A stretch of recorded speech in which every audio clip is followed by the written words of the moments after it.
Shalom, salam sejahtera bagi kita semua.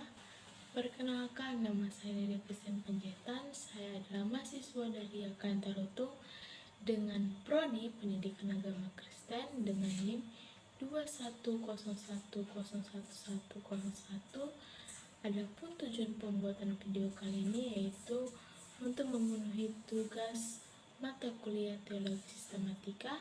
Dan pada kesempatan kali ini saya akan menyampaikan dua materi.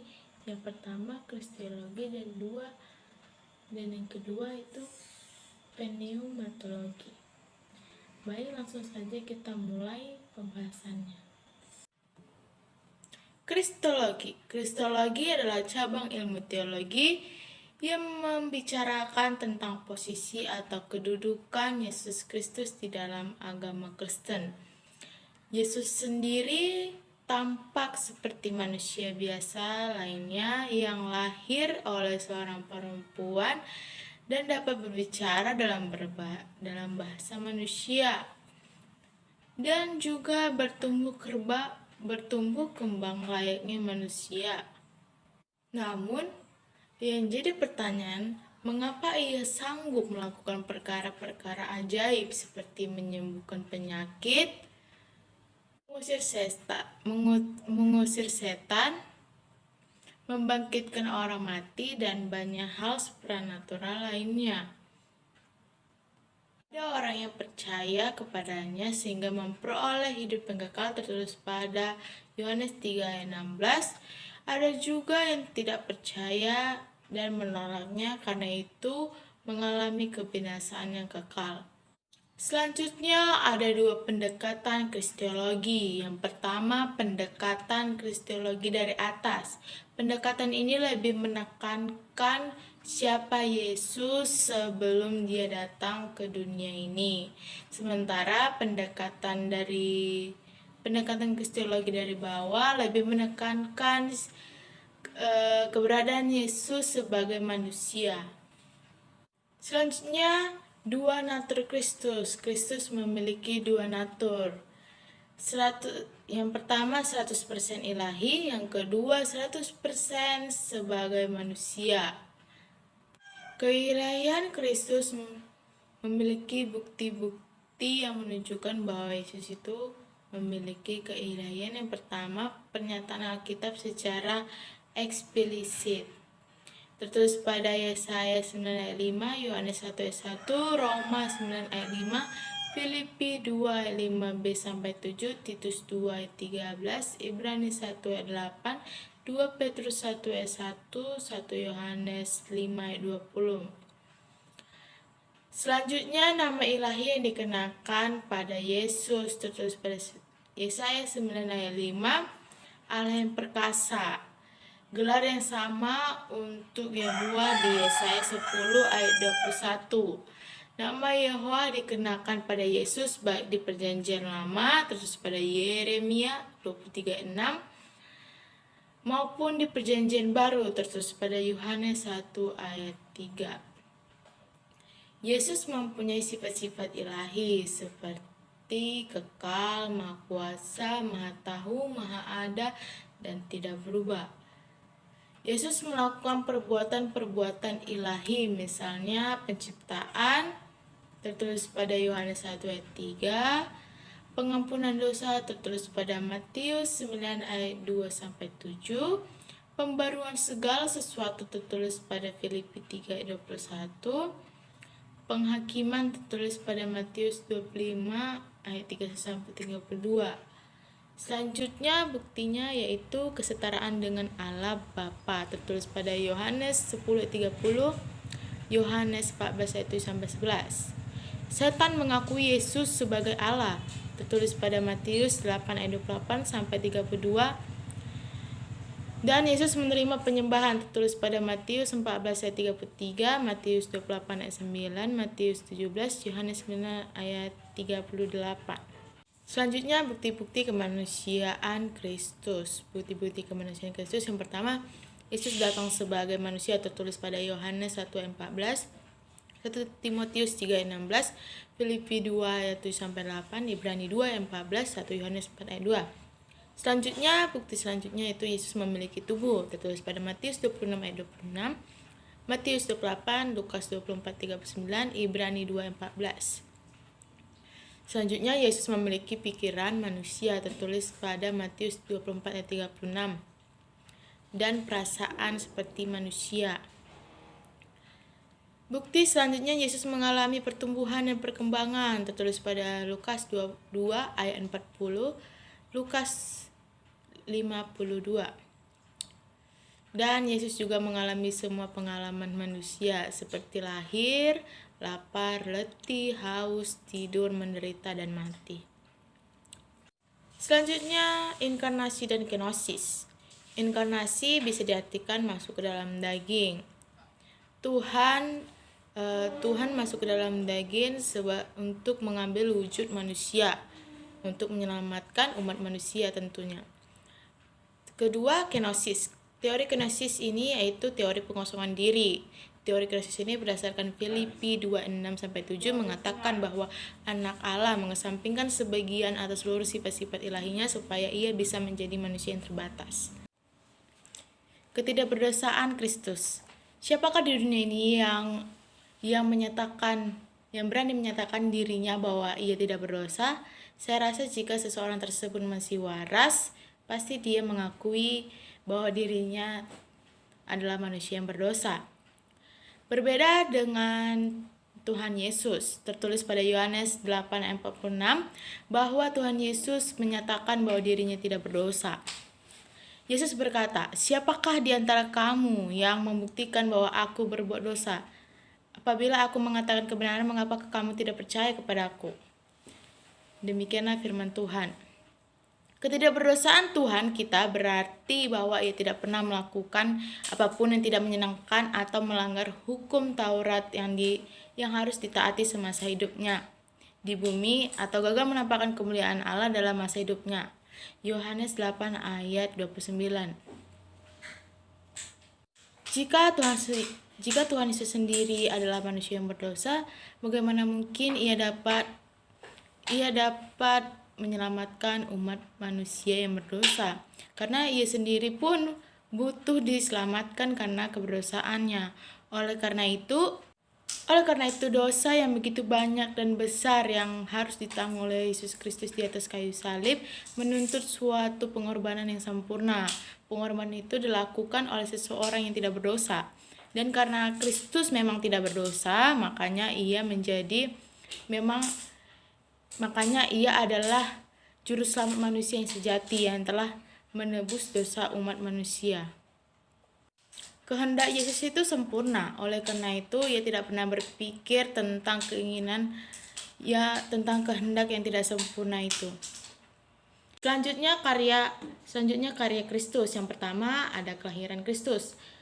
Kelahiran Kristus merupakan suatu mukjizat karena ia lahir dengan kuasa Roh Kudus melalui seorang perempuan yang bernama Maria. Mukjizat lahirnya Yesus ini menggambarkan bahwa ia memiliki natur ilahi. Kelahiran Kristus ini juga membuktikan bahwa ia bukanlah manusia biasa yang lahir dengan dosa asal tersebut.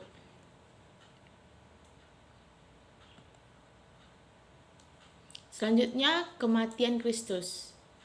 Kematian Kristus bukanlah sebuah kelemahan dari Yesus sendiri, tetapi ia tahu bahwa tujuannya datang ke dunia ini untuk mati di kayu salib dan untuk menebus seluruh dosa manusia yang percaya kepadanya. Selanjutnya, kebangkitan Kristus. Kebangkitan menentukan sahnya iman Kristiani. Paulus berseru, "Dan jika Kristus tidak dibangkitkan, maka sia-sialah kepercayaan kamu dan kamu masih hidup dalam dosamu." Tertulis pada 1 Korintus 15 ayat 17. Bukti bahwa Tuhan Yesus itu bangkit, yang pertama itu kubur kosong, yang kedua kebangkitannya disaksikan oleh banyak orang.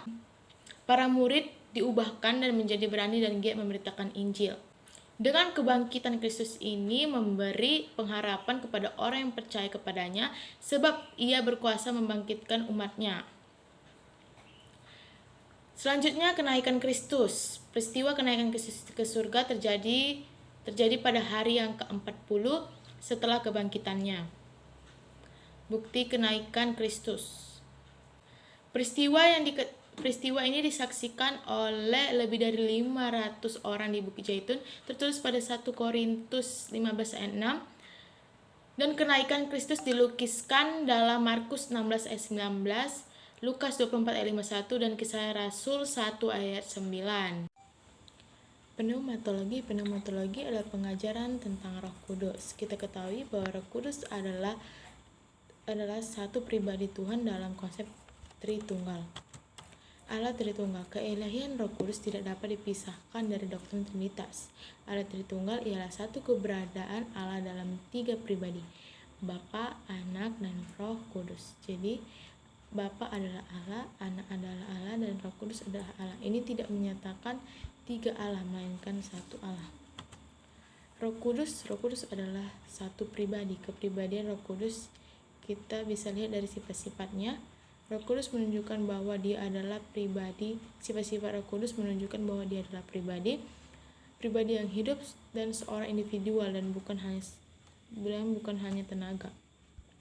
Sifat-sifat Roh Kudus sebagai pribadi. Yang pertama, membuat keputusan. Kita bisa melihat pada Kisah Rasul 15 ayat 28. Yang kedua, pikiran. Kita bisa melihat pada Roma 8 ayat 27. Yang ketiga, kehendak. Kita bisa melihat pada 1 Korintus 12 ayat 11. Yang keempat, pengetahuan. Kita bisa melihat pada 1 Korintus 2 ayat 11.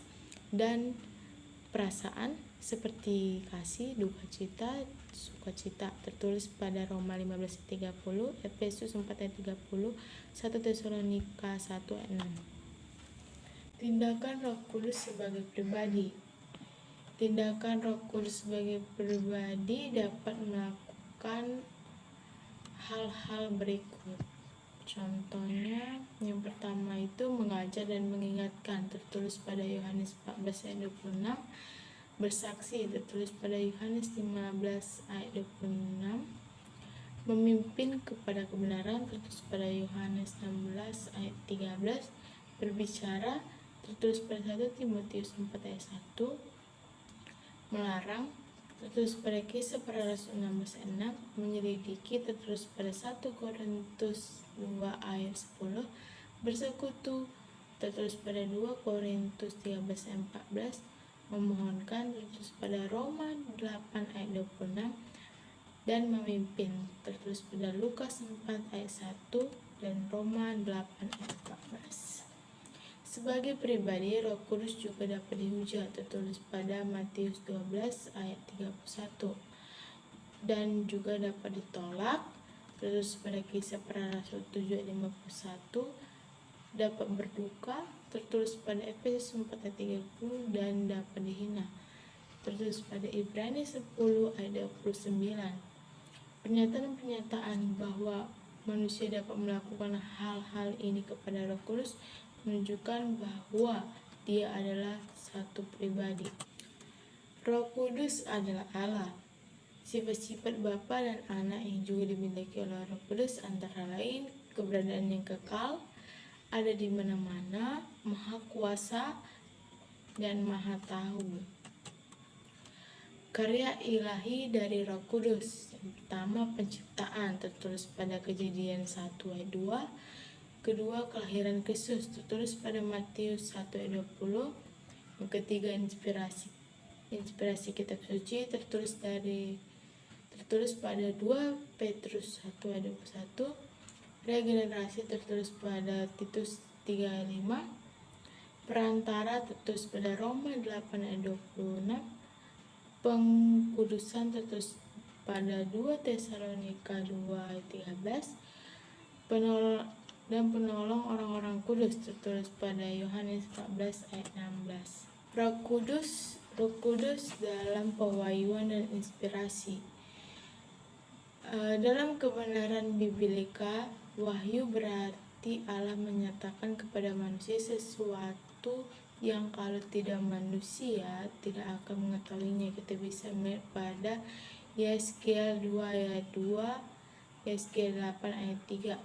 Inspirasi biblika dapat dijelaskan sebagai pimpinan Allah atas penulis manusia, sehingga dengan menggunakan kepribadian mereka masing-masing, mereka menyusun dan mencatat tanpa salah wahyunya kepada manusia dalam kata-kata penulisan aslinya.